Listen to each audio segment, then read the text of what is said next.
एक बार शैतान ने अल्लाह रब्बुल आलमीन के दरबार में अर्ज किया, ऐ मेरे रब, अयूब अलैहिस्सलाम तेरी इबादत केवल इसलिए करते हैं क्योंकि तूने उन्हें दौलत, आराम और खुशहाली दी है। अगर इन सब चीजों को उनसे छीन लिया जाए तो वह तेरी इबादत छोड़ देंगे। मुझे इजाजत दे कि मैं उन्हें आजमा सकूं।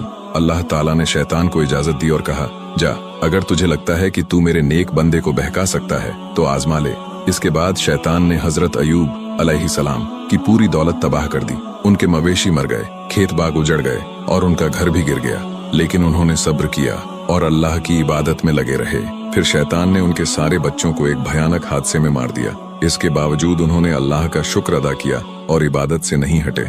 जब शैतान को इसमें भी नाकामी मिली तो उसने नबी अयूब अलैहिस्सलाम को एक खतरनाक बीमारी में मुब्तला कर दिया। उनके पूरे शरीर पर फोड़े फूंसी हो गए, यहाँ तक कि लोग उन्हें शहर से बाहर निकालने पर मजबूर हो गए। केवल उनकी पत्नी हजरत रहीमा अलैहिस्सलाम ही उनके साथ रहीं और उनकी सेवा करती रहीं। एक दिन हजरत रहीमा अलैहिस्सलाम इलाज के लिए कुछ दवा लेकर आईं, लेकिन नबी अयूब अलैहिस्सलाम ने कहा, जब तक अल्लाह नहीं चाहता मैं कोई इलाज नहीं करूंगा। यह बीमारी 18 साल तक रही, लेकिन नबी अयूब अलैहिस्सलाम ने कभी भी सब्र का दामन नहीं छोड़ा। एक दिन उन्होंने अल्लाह से दुआ की, ऐ मेरे रब, मुझे तकलीफ पहुंची है और तू सबसे ज्यादा रहम करने वाला है।